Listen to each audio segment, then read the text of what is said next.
Hello, everyone, and welcome to another exciting version of Chip Talks podcast. So today we're going to talk a little bit more about the science behind cannabinoids. So we're going to dive into the endocannabinoid system a little deeper, but we're going to talk about how the endocannabinoid system works at a much deeper level. Okay, and so anyone who hears that I speak and teach on this all the time, so I know how you guys think. So, and usually anyone who hears the word endocannabinoid system is going to go right to cannabis, right? So they're going to go right to, oh, well, you're just Chip, you're trying to sell me some kind of cannabis thing or some kind of CBD product or something. You're not talking to me about a real thing. You're talking to me about some made up system that the, hippies made up to sell marijuana. It's like, no, that is so not the case. In fact, the endocannabinoid system is common to most life on the planet. If you have a cat, your cat has an endocannabinoid system. If you have a dog, your dog has an endocannabinoid system. If you have a lizard, if you have a fish, anything with a spine has a very robust endocannabinoid system. And in fact, if you drill this down to the cellular level, we're all just a collection of cells, all of those things. And most of those things I just mentioned are a collection of eukaryotic cells. Eukaryotic cells all have very robust endocannabinoid systems. So anything that has a eukaryotic cell in it is going to have a endocannabinoid system. And even further than that, anything with a mitochondria will have somewhat of an endocannabinoid system. Mitochondria express the CB1 neuroreceptor. So this endocannabinoid system is about way more than marijuana and cannabis. It's about how you work. It's literally your master regulatory system. And that term was coined by a researcher named Ethan Russo. Dr. Russo is the one that did all the work for GW Pharmaceuticals to build Epidiolex and Sativex over in the UK. So he, early in research, he termed the coin master regulatory system. And it certainly is looking like this endocannabinoid system, which is common to most life on the planet, is our master regulatory system. So you must ask yourself, where's pharma? I mean, this is our master regulatory. It regulates my endorphin system. It regulates my central nervous system. It regulates my feeding and craving. It regulates my nutritional intake. It regulates my mind and how I think. I would think it might be a pretty attractive target. But for whatever reason, it's not. And I'll leave that to the reader so you guys can speculate all you want about why that's the case. But for me, as a lay researcher, let's say, doing what I do, it's an extraordinarily attractive target. And the really cool thing is we can impact it by nature. Okay. So your dog, is not a marijuana, imbiber, right? So how does your dog feed this system? Well, this is the important part of kind of the education. So as unsexy as this is, we're going to talk about marijuana and cannabis and how it impacts the endocannabinoid system at the end of this. At the first of this, we're going to talk about the system and how it works, even if you've never seen marijuana, and how it works in your dog and how it works in, all life. Okay. So let's start there. All right. And again, this is pretty unsexy, but this is fact. And you need to know this because it's super important in your diet, in your everyday behavior, and the things that you're, putting in your mouth and how often you're eating. So, this is important stuff. And it's all of this stuff that we're talking about now in this kind of health revolution that we're going through. So like we're kind of waking up and going, maybe over there isn't so good. And maybe we got a little arrogant over there. And maybe we need to rethink all this. Well, those of us that are kind of doing that, right? This endocannabinoid system is just, it's explainable. It's logical. If you're 3 years old, I can teach this to you, right? So it's explainable. It's logical. But the best thing about it is you can impact it with nature. And certainly we impact it with food, as your dog does, as your fish does, as your butterfly does. Okay. So we impact this with food. So we have this system inside of us called the endocannabinoid system. How do we feed it? How do we normally and naturally feed it? So what are the sources of cannabinoids? All right. Yeah, again, this gets a little unsexy, but this is super important to talk about because none of you guys are eating these things right now. So omega-3 fatty acids, and omega-3 fatty acids are a type of polyunsaturated fat, as this says. But the biggest thing about this, and I want you to really see this, is that since the human body can't produce omega-3s, these fats are referred to as essential fats, meaning that you have to get them from your diet. Your body can't make omega-3 fatty acids. You have to put omega-3 fatty acids in your mouth. And we'll talk about how these turn into endocannabinoids in a second. But I just want to go through these types of fats, because fats are where endocannabinoids are built. So I want to go through the types of fats first, and then we'll go through kind of how endocannabinoids get built from these fats. But again, this is cool because guess what? Just by eating more omega-3s, you can adjust this side of your endocannabinoid system. So if I just feed you chia seeds, it's going to help this side of the endocannabinoid system. So omega-3s are a part of the requirements for the endocannabinoid system. And we'll talk about the cannabinoid or the endocannabinoids you build from those in a second. It's confusing, all these terms, isn't it? We'll talk about those in a second too. So omega-3s, omega-6s are also essential, meaning that you have to eat them. You have to obtain them from diet. Your body can't make them. And omega-6s make one of your major endocannabinoids. And then omega-9 fatty acids. So these are things, monounsaturated fats. Again, your body will somewhat kind of reclaim and remake these, so they're not as essential as the omega-3 and omega-6 fatty acids, but they are very important, and they're very important in your endocannabinoid system. In fact, these are the guys that if you're not eating omega-9 fatty acids, you will never feel full. Your satiety molecule is built from basically these fats, okay? So it's important that we eat them. All right, so now I want to talk a little bit about arachidonic acid. So your main endocannabinoid inside of you that's built from these dietary fats is something called anandamide.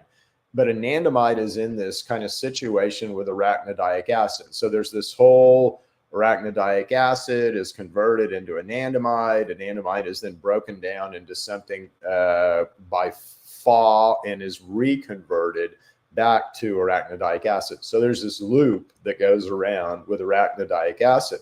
But that loop is competitive, right? So there's a lot of things vying for arachidonic acid to try to build your main endocannabinoid from it that's called anandamide. So anandamide is our main endocannabinoid, and he's built from omega-6 fats, and in particular, arachidonic acid. Okay, and that's what this is basically saying. So anandamide is built from arachidonic acid. So the endocannabinoids anandamide, AEA, and 2-arachidonic acid, which is kind of the other side of the equation, 2-AG, are arachidonic acid derivatives that are known to regulate human cardiovascular function, along with a bunch of other stuff. So just all that to kind of substantiate what I'm telling you. So this is a super important thing because, again, omega-3s build a lot of very important endocannabinoids, and in particular, these guys, right? So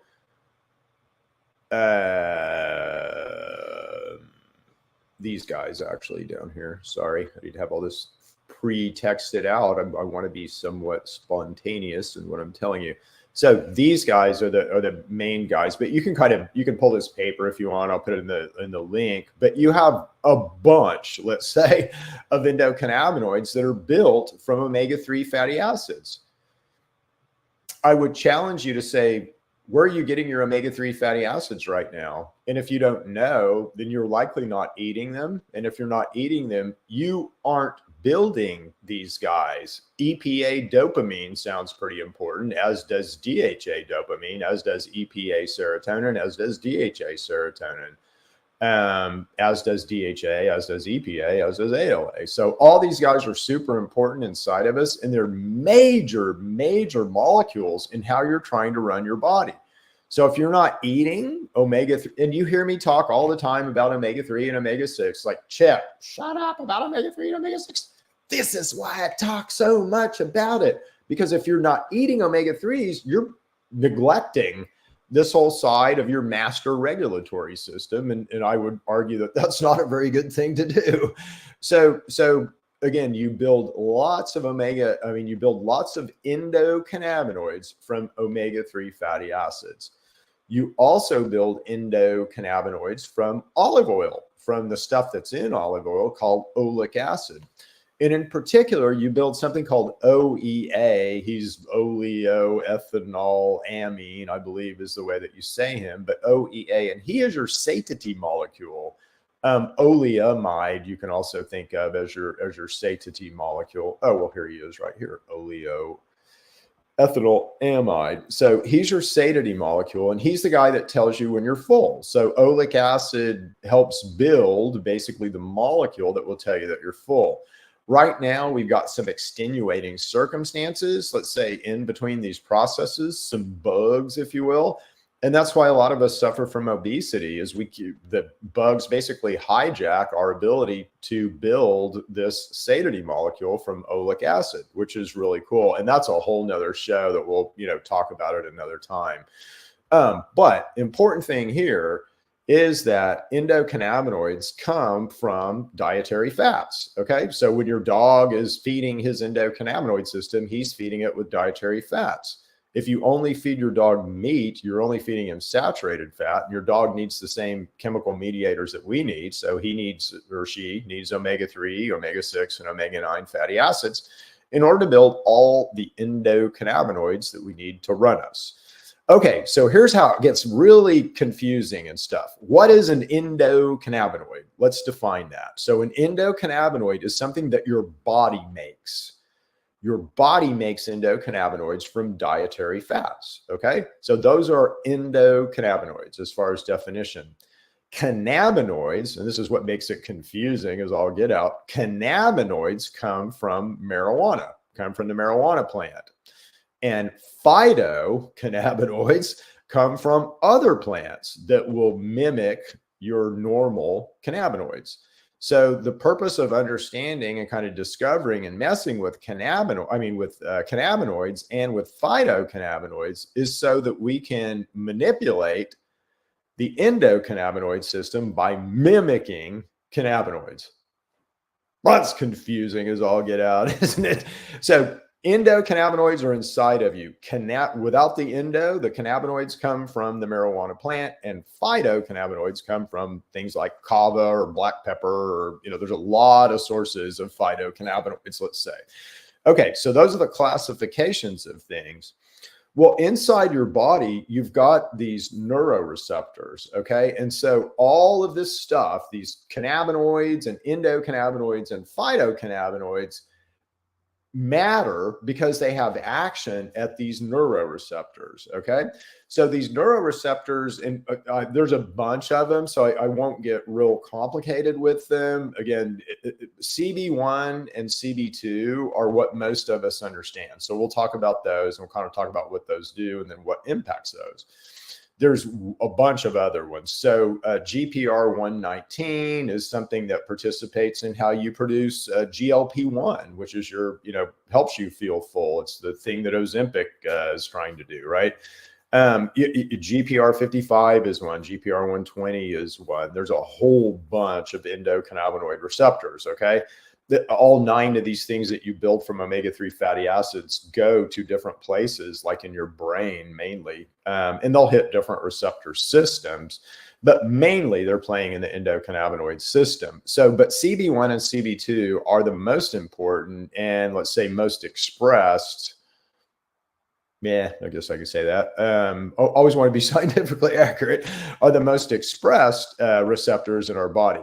So CB1s are kind of our control surface, right? So it's, we're a vehicle, we work like a vehicle. And so CB1s kind of provide control surface. And it's really cool how your body works. Like at certain times of the day, it's kind of time to do things. And like in your stomach, it appears that at 10 a.m. around 2 p.m. And it's due to the sun. So it's all about the sun. It's called Zeitbringer 3 and Zeitbringer 9. So around Zeitbringer 3, around Zeitbringer 9, you'll begin to express CB1 neuroreceptors in your gut. This is what we experiences hunger right now. When you really get hungry, you get hungry in your throat. But the stuff that we feel right now is this expression of these CB1 neuroreceptors. And all it's kind of saying is it's a good time to eat, right? But when you need control, you have to have two things. You have to have CB1 neuroreceptors expressed, and then you have to have kind of an anandamide floating around to be able to manipulate those receptors and be able to activate those receptors. It's just engineering, right? So the more spark plugs and that stuff you have in an engine, the more control you're going to have over it, the more control over speed, the more surface area, in anything that you have, you're going to need control surfaces to be able to control that. And so you're just a giant, huge control area, control surface. So you need a lot of CB1 neuroreceptors expressed. Now, this appears to work almost backwards than how most scientists think about it. And again, I likely think backwards, so this is why I'm kind of rocking and rolling in here. But most scientists really don't consider this. But when you look at neuroreceptors and action, so if you're looking at CB1 and engineering, you always have certain levels of anandamide expressed, and anandamide is let's say the key that fits in that lock, right? But you don't always have CB1 neuroreceptors expressed. So they'll kind of express as you need them. They'll express at certain times a day, but they're variable. So it appears that it isn't the expression of anandamide as a ligand. It's more the expression of the neuroreceptors that kind of controls things. But anyway, that's just a aside and an FYI. So CB1 is our control surface. So if you're wanting to do work in your body, you're going to need a CB1 receptor to talk to with anandamide, and then you're going to kind of initiate things from there. So your endocannabinoid system will sit at top of function. You have a biofield that kind of sits above that, but your endocannabinoid system is top of function for us in kind of human function, let's say. And so all other processes are kind of driven down and through the endocannabinoid system. So even if you're doing something minor at a cellular level, you're likely pinging back up here, into some kind of control surface. So CB1 is control surface. CB2, what's the most important function of your vehicle? You could say energy, you might argue a lot of things, but I would say you got to defend yourself. I mean, you're not going to stay alive if you can't defend yourself. And defending yourself is almost more important, than you're producing energy, right? So it's, if you're dead, it doesn't matter if you produce energy or not.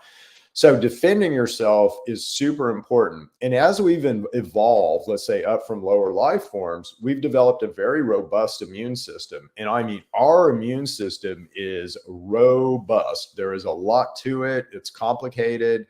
It's got two sides. It's got a kind of an innate killer side, and then it's got an adaptive kind of healer side. And, all that's very important and very critical when you're trying to defend yourself against, COVID or staph or, MRSA or, H. pylori or hook around and pinworms. So it's super important that you have a lot more, let's say, control and a lot more variable control in your immune system. And that's why you have another receptor, and he's called CB2. And so he's mainly performs in your immune system. He's mainly all about helping you with immune response and helping you defend yourself. He does have other functions, but for the most part, that's what he does. Okay, so now we know we've got all these effectors out here, right? So you've got internal effectors that you build from dietary fats. And this is why fats are so important, though, in our diet and why we need to pay attention to fat. Most of you guys will say, well, I eat meat, I eat chicken, pork, I eat different kinds of meat. I get plenty of fat. You get plenty of saturated fat. You get none of the other fats that I just discussed. You're not getting any omega-3 from beef. However, you would if that beef ate omega-3. Okay. So, and this is a way that we can alter our food sources. And there's lots of studies and research. So if you feed hemp to a cow, that cow's meat will contain omega-3 fatty acids. And those, as you eat that meat, those omega-3 fatty acids will be transferred to you. Okay. So, but it's super important that we pay attention to the types of fats that we eat. It is the most important thing that you put in your mouth. It feeds your master regulatory system. It is also your gasoline. And we just, I don't, I get fat from meat. No. So we all need to be more conscious of this. And there's, if you go to our website, True Medics or Neighborly Wellness, there's tons of, I talk about this all the time. If you guys haven't heard me talk about this, then you've been missing out. So I talk a lot about omega-3 and omega-6 fatty acids. But the reason for that is because it fuels all this stuff in your master regulatory system. If you're not eating it, you're going to fail. And how do you mainly fail? You'll fail at CB2. You'll fail in your immune system. You'll become an opportunistic host for pathogens. Yummy, yummy. Let's have me some chip, right? So we don't want that. We don't want your shields down. And your shields go down if you're not eating omega-3 and omega-6 fatty acids in proper ratio and omega-9 fatty acids. All of you get plenty of omega-6 fatty acids. Don't up that at all. Omega-3s is what we need to up, and omega-9s. Okay, so that's how you normally feed the system. Well, let's say if we look at, let's say every single one of us right now, we all eat more omega-6s than omega-3s. So is there a strategy to kind of offset that? Let's say can I supplement into that using the endocannabinoid system and knowledge of that? Yeah. CBDs, THC to a certain degree. Again, phytocannabinoids, which come from other plants. So if you begin to look at black pepper, that's supplementing the CB2 side of your endocannabinoid system. Black cumin is supplementing CB2. Anything with beta-caryophyllene in it is supplementing the CB2 side of your endocannabinoid system. And there's so many foods with beta-caryophyllene in them. It's amazing. So lots of things in nature impact, let's say, the immune side of our endocannabinoid system. When you get to the control surface side, there's a lot of things that help us regulate that side in nature. So CBD would be one thing. So CBD is something called a FAW inhibitor. So it plays around with this recycling of anandamide and arachidonic acid and all that. And so it basically will give you access to more anandamide. So it kicks up your ability to use CB1. But it's hard to find CB1 effectors in nature. And I'm going to talk about THC in a second and why it's so critical, as far as a drug development, as far as manipulating the system, as far as all kinds of things, right? But there are other sources of CB1 effectors in nature. Just most of them aren't as psychoactive as THC. So if I give it to you, you'll go, oh, well, it doesn't feel like THC, so it's not affecting my CB1 neuroreceptor. And things do; they're just not psychoactive. So there's some stuff in kava. So if any of you guys are kava fans, there's a molecule in kava called yanganin. And yanganin is a CB1 effector. And there's other things in nature. You guys can, it's kind of fun to find them, but there's not that many. There's tons of CB2 effectors in nature. And there are lots of FAW, inhibitors in nature that will affect the CB1 side of things. So lots of stuff in nature, but let's go to cannabis now. So the way that you work naturally in this endocannabinoid system has nothing to do with cannabis. It's fed with dietary fats. You manage it with dietary fats, and you can supplement with other plants, right? So anything with beta-caryophyllene in it's going to supplement CB2, some CB1 effectors in nature. So plants will enhance this system, and almost every plant has some kind of endocannabinoid action or lesser action that's not poisonous, let's say. So certainly medicinal plants, if you look those up, you'll see what actions they have in the endocannabinoid system. Okay, so that's nature. That's the way that you're built to live in the wild. We feed this system with dietary fats. We supplement it with this other stuff from nature, but it's absolutely a natural driven system, okay? And this is what's so cool to practitioners like me, because I can get in the middle of this with all kinds of plants. And if I have knowledge, I have there's way more power and safety even than pharma, okay? So hopefully you're getting that, and hopefully you're understanding that. So now let's look at cannabis, though, and let's look at how cannabis affects the endocannabinoid system. So cannabis has things in it called cannabinoids, right? And most of us are familiar with THC. So THC is a cannabinoid. CBD is a cannabinoid. THC and CBD are really not natural molecules in the cannabis plant. That they come from the acidic sources of those called THCA and CBDA. It turns out THCA and CBDA all come from a master molecule called CBGA. Okay, so all cannabinoids come from CBGA. Just like all, and it's the same process. These are like steroids and hormones, just like all your steroids and hormones come from cholesterol. Okay, so in cannabis, it's kind of master cholesterol, if you will, although it's not cholesterol, it doesn't work that way. Stigmasterol is the thing in plants, but your master molecule, let's say for all the cannabinoids, is CBGA. But all these guys are in acidic form in the plant, and it turns out that medically, the acidic forms are more pharmacologically active. They're not psychoactive, so they're not going to, let's say, make you feel high, but that medicinally, pharmacologically, they are more active, which is awesome. So when you look at medicinally using cannabis, juicing it raw, raw plants, super good, super healthy.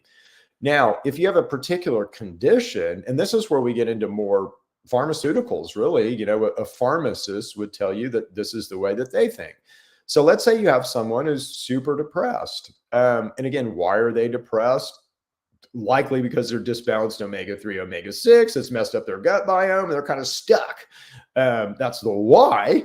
And likely it's pathogenic in some reason. But again, if you want to get in the middle of that and immediately try to correct that, one way to do that is THC. So THC will help a depressive. THC will not help someone who's real anxious. It'll make them way worse. But someone who's Eeyore, right? Oh, it's another day. I guess the sun might come up, it might not. And, people who are depressive, right? Very low affect, depressive. So THC, it helps those people a lot.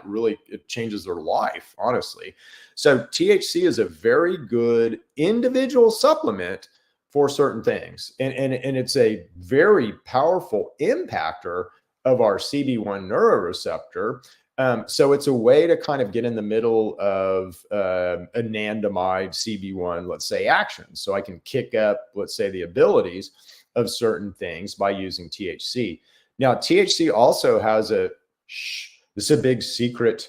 So don't tell anybody. Oh, it looks like we're having some kind of Facebook difficulty. So, sorry, Facebook, you don't get this secret. You're going to have to go to YouTube for this one, or Buzzsprout. So this is kind of a secret, but pharmacologically active things. Oh, well, okay. Well, I won't tell that secret. I guess I'm not supposed to. So we'll come back to that another time. But anyway, so you've got lots of things that will impact your CB1 and CB2 neuroreceptors in nature. I'll tell you. So, THC is a really interesting thing. So inside of your body, when your body is hitting a CB1 neuroreceptor and it's trying to, let's say, send a signal out to do something, the way that it impacts your CB1 neuroreceptor is different than how THC affects your CB1 neuroreceptor.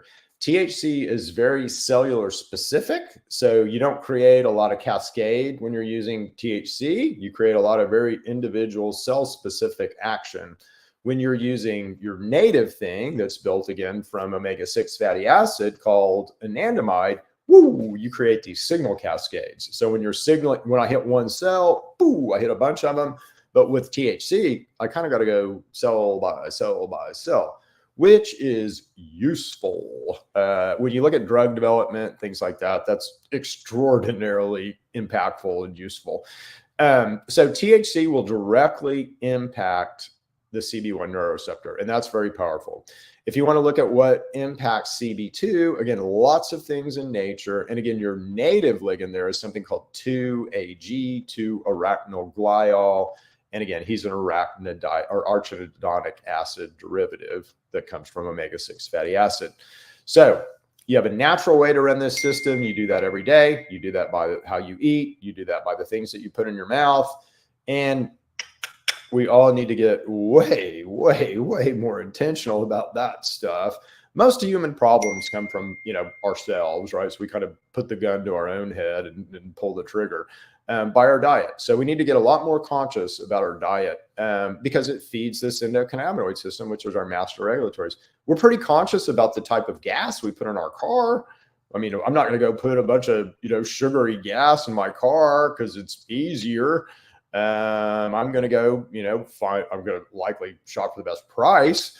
but I'm going to find the best, let's say price quality thing that I can find to put gas in my car. None of us do that with our food right now. Not one of us. And we all kind of need to get better about that. Okay.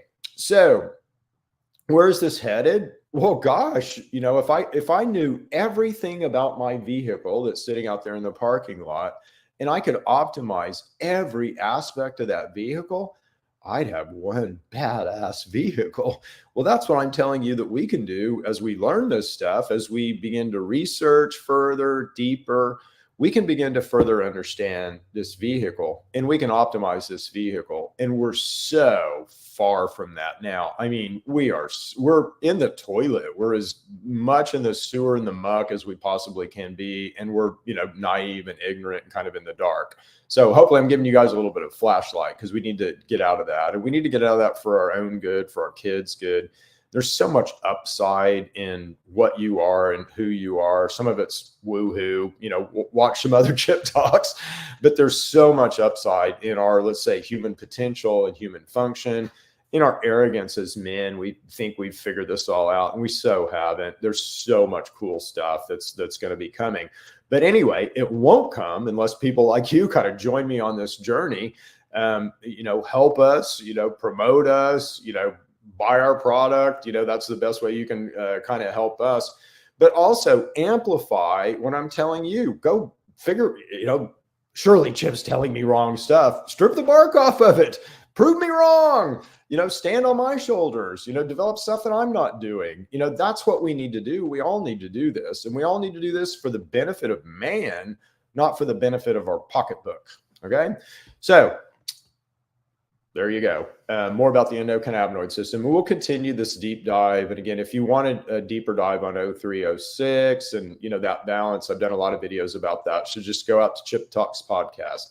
If you're interested in product that impacts all this. So again, I'm a product formulator. I know how all this works. And so our products are, let's say, an advanced natural product. They are reported to have very high efficacy, meaning they work as we say that they'll work. We have we have a new product that's at weight loss that's pretty spectacular right now. And I think we can say that it helps with weight loss. So anyway, go check us out at True Medics and see what we do.